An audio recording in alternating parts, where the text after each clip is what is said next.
Hi viewers, welcome to our channel. ప్రస్తుతం మనతో పాటు దాము బాలాజీ గారు సీనియర్ జర్నలిస్ట్ ఉన్నారు. వారితో ఒకసారి మాట్లాడదాం. సార్ నమస్కారం. నమస్తే. సార్ మాజీ మంత్రి కొడాలి నానికి హార్ట్ అటాక్ వచ్చింది. హైదరాబాద్లోని హాస్పిటల్లో జాయిన్ చేశారని చెప్పేసి వార్తలు వినిపిస్తున్నాయి సార్. అసలు కొడాలి నానికి ఏమైంది? మరి నిజంగా హార్ట్ అటాక్ వచ్చిందా? మరి అటువైపు నుంచి ఇదంతా కూడా డ్రామా అంటూ పోస్టులు అయితే పెడుతున్నారు సార్. మరి డ్రామానా, మరి హెల్త్ ఇష్యూస్ నిజంగా ఉన్నాయా సార్? మామూలుగా ఆయనకైతే హెల్త్ ఇష్యూస్ ఉన్నాయి. గతంలో కూడా ఆయన హాస్పిటల్లో చేరాడు. ఇలాగే గతంలో కూడా ఆయన క్యాన్సర్ అని, ఆయనకి హార్ట్ ప్రాబ్లం ఉన్నాయని వార్తలు వచ్చాయి. సో ఆయన బలహీనంగా కూడా కనిపిస్తున్నాడు. సో కానీ ఈరోజు ఇందాక వచ్చిన వార్త, జస్ట్ ఒక 10 నిమిషాల ముందు వచ్చిన వార్త ఏంటంటే ఆయనకి సివియర్ హార్ట్ అటాక్ వచ్చింది.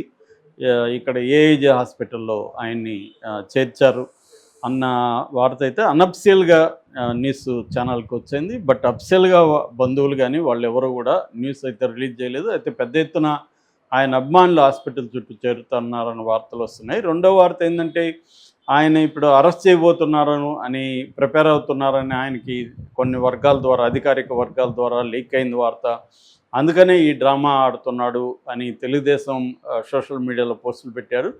అతను కానీ పోలీసులు వదలట్లేదు. పోలీసులు ఆయన్ని ఖచ్చితంగా అరెస్ట్ చేస్తారు. ఆల్రెడీ హాస్పిటల్ చుట్టుముట్టే ప్రయత్నం పోలీసులు చేస్తున్నారని వార్తలు వస్తున్నాయి. ఎందుకంటే ఇటువంటి డ్రామాలో ఆడొచ్చు అని వాళ్ళు ముందే తెలిసి ప్రిపేర్ అయ్యారు వాళ్ళు. అందుకనే ఆయన అరెస్ట్ చేసి గవర్నమెంట్ హాస్పిటల్కి తీసుకెళ్ళి వాళ్ళ సమక్షంలో టెస్టులన్నీ చేస్తారు. అక్కడ కానీ ఆయనకు హార్ట్ ప్రాబ్లం ఉందనుకుంటే అక్కడ డాక్టర్ల సూచనల మేరకి, అట్లాగే కోర్టులో పర్మిషన్ తీసుకొని కోర్టు సూచనల మేరకు చేస్తారు. కానీ ఖచ్చితంగా అయితే ఆయన అరెస్ట్ నుంచి తప్పించుకోవడానికే ఈ డ్రామా ఆడాడు. ఎందుకంటే వంశీ, పోసాని ఇద్దరిని అరెస్ట్ చేశారు. పోసానికి బెయిల్ వచ్చింది, వంశీకి ఇంకా బెయిల్ రాలేదు. నెక్స్ట్ లిస్ట్లో ఉండేది కొడాలి. మనకు ముందు నుంచి కూడా కొడాలి, వంశీ వీళ్ళిద్దరే లోకేష్ రెడ్ బుక్లో ఫస్ట్ అండ్ సెకండ్ పేర్లు వీళ్ళిద్దరే ఉంటాయి. సో కానీ ఎప్పుడో అసలు వీళ్ళు 10 నెలలు అయింది కానీ డే 1 నుంచే కొడాలి అరెస్ట్ చేయబోతున్నారు, వంశీని అరెస్ట్ చేయబోతున్నారు అని తెలుగుదేశం మీడియాలో విపరీతంగా న్యూస్లో వస్తూనే ఉన్నాయి. హైదరాబాద్కి వచ్చారంట, పట్టుకోబోతున్నారు, కొడాలి పారిపోయాడని, కొడాలి అజ్ఞాతంలో ఉన్నాడని, ఇవన్నీ కూడా వచ్చాయి. అట్లాగే వంశీ మీద కూడా, వంశీ అమెరికా లేడని, దుబాయ్ వెళ్ళిపోయాడని, ఇలాగ కూడా రకరకాలుగా వచ్చాయి. మొత్తానికైతే వంశీని అయితే అరెస్ట్ చేసేసారు. ఇప్పుడు కొడాలిని అరెస్ట్ చేయడం కోసమే పోలీసులు ప్లాన్ చేస్తున్నట్టుగా కొడాలికి న్యూస్ లీక్ అయ్యి కొడాలి ఇట్లాంటి హాస్పిటల్లో జాయిన్ అయ్యాడు అనేది ఒక వార్త. కానీ నిజంగా డ్రామా ఆడితే మాత్రం తప్పించుకోలేరు. ఎందుకంటే డాక్టర్లు ఒకవేళ రాంగ్ సర్టిఫికేట్ ఇచ్చిన, హాస్పిటల్లో రాంగ్ రిపోర్ట్ ఇస్తే మాత్రం వాళ్ళ మీద కూడా కేసులు పెట్టే అవకాశం ఉంటుంది. కాబట్టి ఏఐజీ లాంటి ఒక ఫేమస్, ఎందుకంటే నాగేశ్వర రెడ్డి ఆయన ఎంత ఫేమస్ మనకు తెలుసు, ఆయనకి పద్మ అవార్డు కూడా వచ్చింది. అలాంటి వ్యక్తి నడుపుతున్న హాస్పిటల్లో ఒకవేళ దొంగ సర్టిఫికేట్లు ఇస్తే వాళ్ళు కూడా ఇరుక్కుంటారు రేపు పొద్దున. ఎందుకంటే పోలీసులు మళ్ళీ వేరే దగ్గరికి తీసుకెళ్ళి టెస్ట్ చేస్తారు.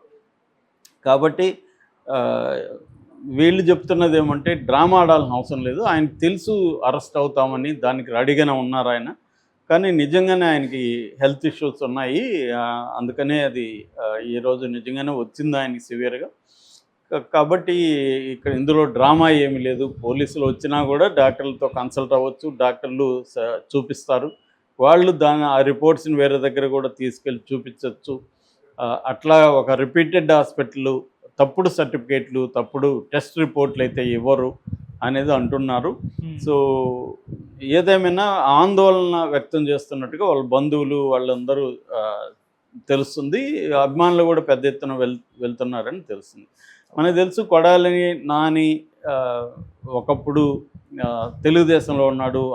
అంతకుముందు ఆయన నందమూరి హరికృష్ణ దగ్గర పనిచేస్తాడు. ఎందుకంటే వీళ్ళ నాన్నకు కూడా రాజకీయ నేపథ్యం ఉంది. సో అక్కడి నుంచి నందమూరి హరికృష్ణ తర్వాత జూనియర్ ఎన్టీఆర్తో ఆయన చాలా క్లోజ్గా ఉండేవాడు. ఆయనతో సినిమా కూడా తీశాడు. తర్వాత జూనియర్ ఎన్టీఆర్ రికమెండేషన్తోనే చంద్రబాబు 2009లో ఈయనకి సీట్ ఇవ్వడం, అక్కడికి గెలవడం. దాని తర్వాత ఈయన మళ్ళీ 2 సార్లు 2012 ప్రాంతంలో ఈయన వైసీపీలోకి వచ్చేసాడు. అప్పటికి నందమూరి హరికృష్ణకి ఈయన చంద్రబాబు మధ్య ప్రాబ్లమ్స్ వచ్చాయి. నందమూరి జూనియర్ ఎన్టీఆర్ కూడా పక్కన పెట్టేశారు లోకేష్ రంగంలో దిగినాక. ఆ నేపథ్యంలో ఈయన కూడా వైసీపీలోకి వచ్చేసాడు.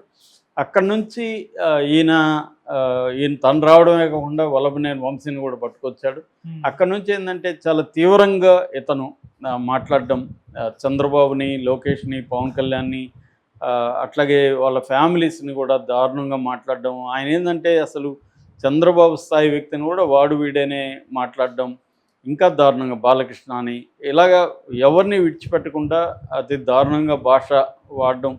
కొడాలి అంటేనే ఒక బూతులు మాట్లాడుతూ అగ్లీగా మాట్లాడుతూ ఉండే ఫిలో అన్నట్టుగా ఆయనకి ఇమేజ్ వచ్చింది. నిజానికి తన అక్కడ గుడివాడ నియోజకవర్గంలో ఆయన ప్రజలకు చాలా దగ్గరగా ఉంటాడు. ఎవరికి ఏదైనా సమస్య వచ్చినా వెళ్తాడు, ఆదుకుంటాడన్న ఇదైతే ఉంది. అందుకని ఆయన 4 సార్లు ఎమ్మెల్యేగా గెలవగలిగాడు. లాస్ట్లో ఓడిపోయాడు. ఆ కాన్ఫిడెన్స్ కూడా ఆయనకు ఉన్నింది. అందుకని నన్ను ఇక్కడ ఓడించలేరు, జగన్ ప్రభుత్వమే మళ్ళీ వస్తుందని కాన్ఫిడెన్స్తో కూడా కొడాలి కానీ మిగతా వాళ్ళు కానీ రెచ్చిపోయారు. సో రెండోది ఏంటంటే తెలుగుదేశంలో కూడా అలాంటి కొడాలి లాంటి బ్యాచ్ చాలామందే ఉన్నారు. సో దానికి ధీటుగా ఒకరిని చూసి ఒకరు వాళ్ళు మాట్లాడుతుంటే వీళ్ళల్లో కొంతమందిని తయారు చేయడం, వీళ్ళని ప్రోత్సహించడం. అంటే తిట్టుకు తిట్టు, ఒకప్పుడు అనేవాళ్ళు కదా కంటికి కన్ను రక్తానికి రక్తం ఇలాగా ఉండేది. అలాగా ఇప్పుడు ఏమైందంటే తిట్టుకు వాడొక తిట్టు తిడితే మనం 10 తిట్లు తిట్టాలి అన్న యాంగిల్లో తయారయ్యారు అన్ని పొలిటికల్ పార్టీలు. ఇక్కడ కూడా చూస్తున్నాం. ఒకప్పుడు ఇక్కడ ఆ కల్చర్ ఉండేది కాదు. ఇవాళ ఇక్కడ కూడా మనకి ఎన్ని బూతులు మాట్లాడుతున్నారో, ఎంత దారుణంగా తయారైందో ఇక్కడ కూడా రాజకీయాలు చూస్తున్నాం. సో ఓవరాల్గా కొడాలి నాని వాళ్ళు లాంటి వాళ్ళు ఏంటంటే ఒక నెగిటివ్ ఎగ్జాంపుల్స్ రాజకీయాల్లో. అంటే ఇలా ఉండకూడదు అని చెప్పడానికి వీళ్ళని మనం వాడుకోవచ్చు. సో ఏదేమైనా అది సీరియస్గా అయితే ఉందని చెప్తున్నారు.